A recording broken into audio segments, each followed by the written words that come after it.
Bismillahirrahmanirrahim. Alhamdulillahirabbil alamin hamdan katsiran thayyiban mubarakan fi kama yuhibbu rabbuna wa yardah. Asyhadu an la ilaha illallah wa asyhadu anna Muhammadan abduhu wa rasuluh, amma ba'd. Sebelum kita membahas materi pada video kali ini, kita bahas dulu pembahasan soal latihan pada video sebelumnya. Ya, pada video sebelumnya diberikan latihan seperti ini. Tentukanlah konvers, invers, dan kontraposisi dari implikasi berikut. Ini ada 5 implikasi. Kita diperintahkan untuk membuat konvers, invers, dan kontraposisinya. Ya, di sini sudah Ana tuliskan rumus dari atau kaidah dari konvers, invers, dan kontraposisi sebagaimana sudah kita bahas pada pertemuan sebelumnya.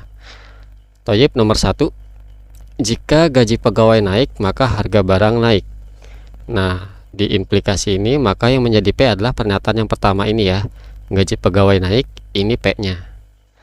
Harga barang naik, ini Q-nya. Ya, pernyataan pertama gaji pegawai naik kita sebut P. Pernyataan kedua harga barang naik, ini si pernyataan P-nya, Q-nya. Nah, maka konversnya itu kan Q maka P. Q-nya kan tadi harga barang naik, maka jadi seperti ini. Tinggal dibalik aja. Asalnya ini P, ini Q, tinggal diputar. Jika harga barang naik, maka gaji pegawai naik. Yang ini kan tadi si Q ya. Ini si P. Ya, insya Allah mudah ya, karena sudah kita bahas pada video sebelumnya. Nah, untuk inversnya tidak perlu dibalik, tapi masing-masing pernyataan kita kasih negasi. Ya, jika pegawai tidak naik, ya ini kan tadi kan P-nya gaji pegawai naik, maka negasinya jika gaji pegawai tidak naik, maka harga barang tidak naik. Ini negasi Q-nya, karena Q-nya itu tadi harga barang naik, maka negasinya harga barang tidak naik. Ya, invers itu kan tinggal dikasih negasi di masing-masing pernyataan. Kalau yang terakhir kontraposisi, kalau kontraposisi pernyataannya dibalik, lalu masing-masing dikasih negasi. Jadi seperti ini ya. Jika harga barang tidak naik, maka gaji pegawai tidak naik. Ini negasi Q-nya, ini negasi P-nya. Ya, insya Allah mudah ya, karena sudah kita bahas pada video sebelumnya. Yang nomor 2, jika lalu lintas macet, maka saya terlambat. Di sini yang menjadi pernyataan P atau pernyataan pertama adalah lalu lintas macet. Itu pernyataan pertamanya, si P-nya. Nah, saya terlambat itu pernyataan Q. Ya. Maka untuk konversnya tinggal dibalik. Nah, jika saya terlambat, maka lalu lintas macet. Ini konversnya, karena tinggal dibalik ya. Untuk inversnya nggak perlu dibalik, tapi masing-masing pernyataan kita kasih negasi. Nah, jadi seperti ini. Jika lalu lintas tidak macet, maka saya tidak terlambat. Untuk kontraposisi dibalik plus dikasih inverse, dikasih negasi. Ya, jika saya tidak terlambat, maka lalu lintas tidak macet. Ya, ini soal yang nomor 2. Insya Allah mudah. Kita lanjut ke soal nomor 3. Jika X kurang dari 0, maka X kuadrat lebih dari 0. Nah, ini X kurang dari 0, ini si P. X kuadrat lebih dari 0, ini si Q. Ya, ini P-nya, pernyataan pertamanya, ini Q, pernyataan keduanya. Maka konversnya tinggal kita putar, ya, tinggal dibalikan ya, Q maka P. Jadi seperti ini. Jika X kuadrat lebih dari 0, maka X kurang dari 0. Tinggal kita balik. Untuk inverse tidak perlu dibalik, tapi dikasih negasi. Nah, kalau P-nya X kurang dari 0, maka negasinya, ingkarannya X lebih dari sama dengan 0. Ada sama dengannya ya. X lebih dari sama dengan 0. Kalau Q-nya X kuadrat lebih dari 0, maka negasinya X kuadrat kurang dari sama dengan 0. Itu negasinya ya. Jadi kalau asalnya dia menghadap ke kanan, negasinya menghadap ke kiri tapi kasih tanda sama dengan.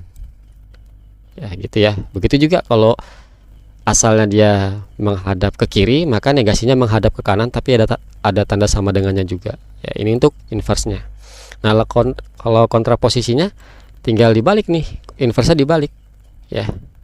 Jadi seperti ini. Jika X kuadrat kurang dari 0, maka X lebih dari sama dengan 0. Insya Allah mudah ya, karena tinggal ikutin kaidah yang sudah ada aja gitu. Pertama, antum tentukan pernyataan P dan Q-nya, lalu tentukan negasi dari masing-masing pernyataan. Nah, terus tinggal diikutin dengan kaidah yang ada di sini. Kalau konvers dibalik Q maka P, kalau inverse nggak dibalik tapi dikasih negasi. Lalu kalau kontraposisi dibalik plus kasih negasi. 4. Nah, ini nomor soal 4 itu tidak ada kalimat ya, tidak ada kalimat bahasanya, tapi dia dalam bentuk simbol logika matematika seperti ini ya. P, jika P maka negasi Q, maka konversnya tinggal dibalik, pernyataan kedua di depan, pernyataan pertama di belakang, jadi seperti itu ya, tinggal dibalik aja. Asalnya P pertama maka dibalik P kedua, negasi Q-nya pernyataan kedua dibalik jadi negasi Q-nya di depan di pernyataan pertama, kan konvers kan dibalik aja. Nah untuk inverse jadi seperti ini, P-nya kita kasih negasi jadi seperti ini, Q-nya kita negasiin jadi balik lagi ke Q ya.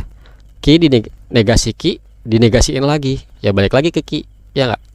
Min ketemu min jadi positif, negasi dinegasiin lagi ya jadi Q, jadi balik lagi seperti itu ya. Oke, untuk kontraposisinya jadi seperti ini ya, inverse dibalik kan ya, kalau kontraposisi kan inverse dibalik, berarti Q maka negasi P, kurang lebih seperti itu ya. Baik, kita lanjut. Nah ini pernyataan majemuknya udah mulai agak kompleks. Jika P maka dalam kurung Q atau negasi P. Untuk konversnya tinggal kita balik, ini yang di depan, ini di belakang, jadi seperti ini. Nah tinggal dibalik aja ya.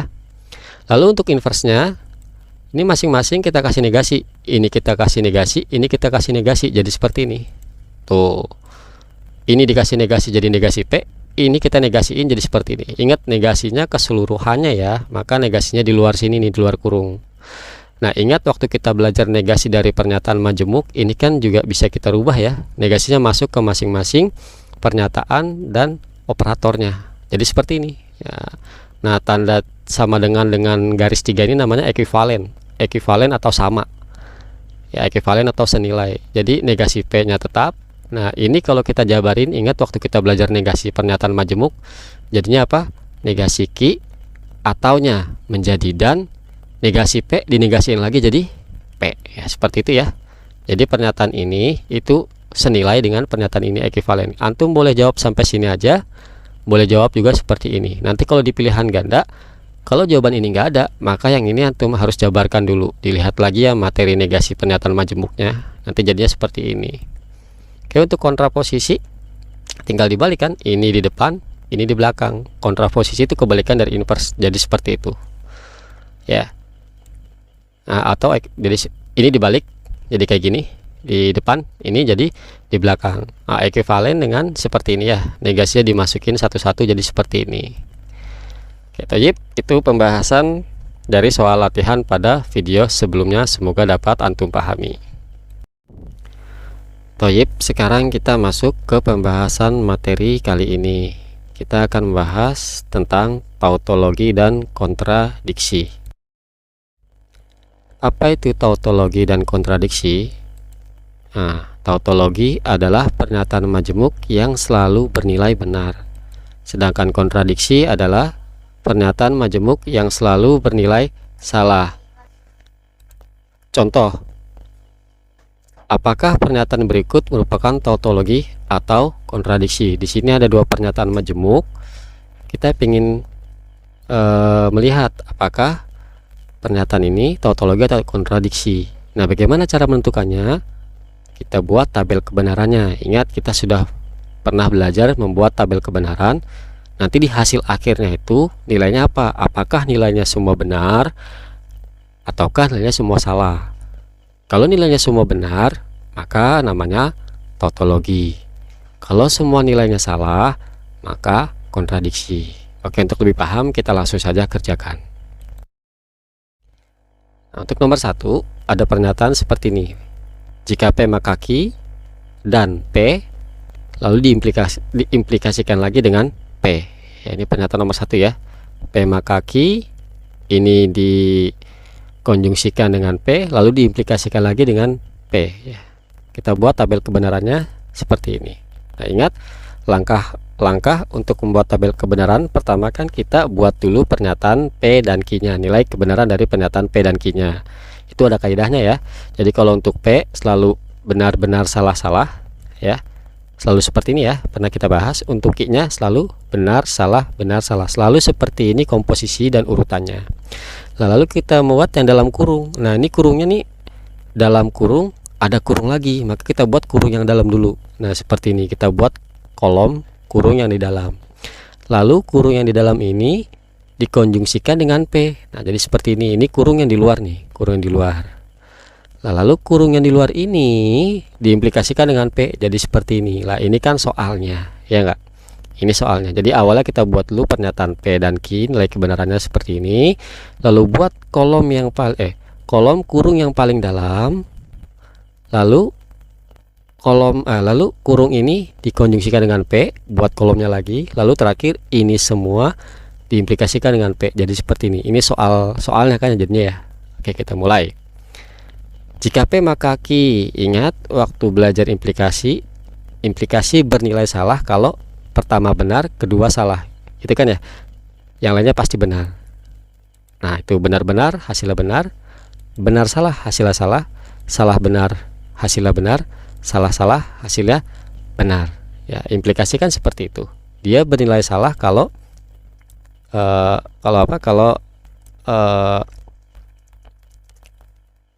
jika pernyataan pertama benar, pernyataan kedua salah, maka nilai salah, sisanya benar. Seperti itu ya. Lalu tabel implikasi ini kita konjungsikan dengan P. Berarti ini konjungsi ini ya.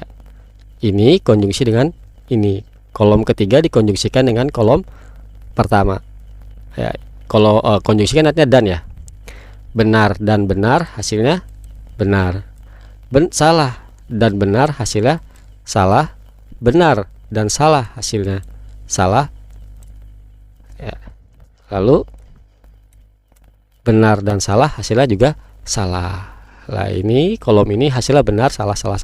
Lalu kolom ini diimplikasikan lagi dengan P. Kolom keempat diimplikasikan dengan kolom pertama. Benar dan benar hasilnya benar.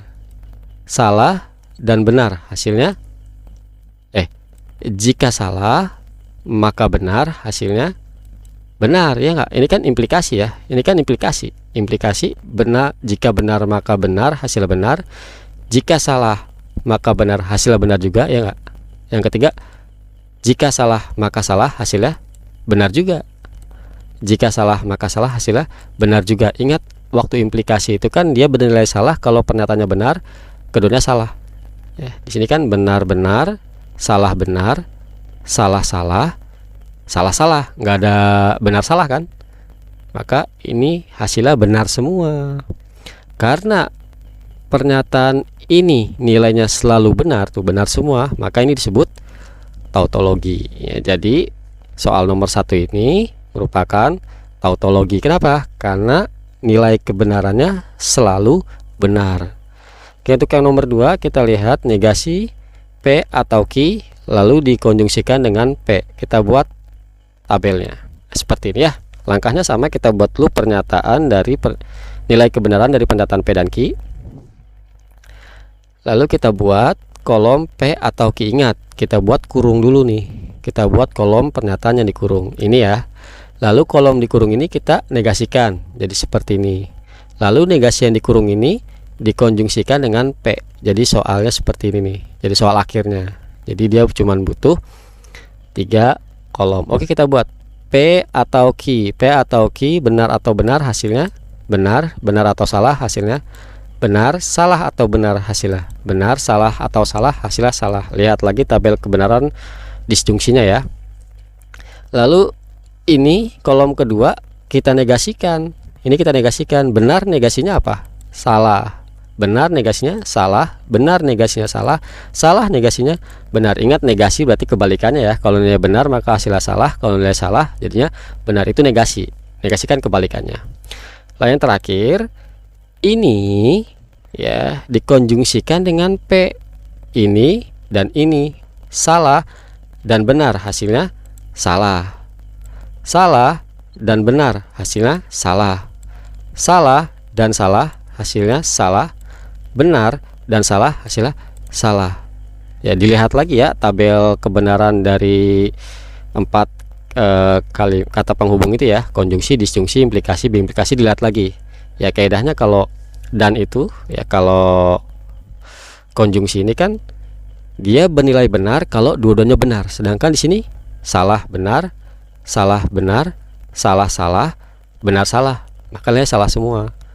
Dia bernilai benar kalau dua-duanya benar. Ini kan nggak ada yang dua-duanya benar kan ya.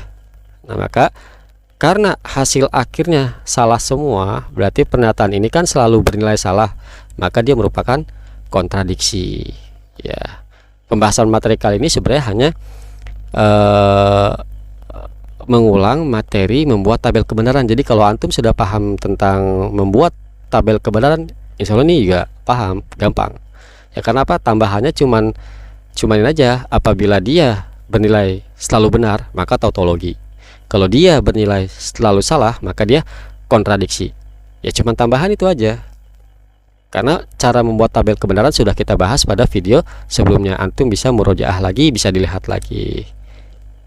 Tayyib, itu saja yang dapat kita pelajari pada pertemuan kita kali ini. Semoga dapat dipahami dan bermanfaat. Kita tutup dengan doa kafaratul majlis. Subhanakallahumma bihamdik, asyhadu an la ilaha illa anta, astaghfiruka wa atubu ilaik. Dan ini latihan untuk antum kerjakan.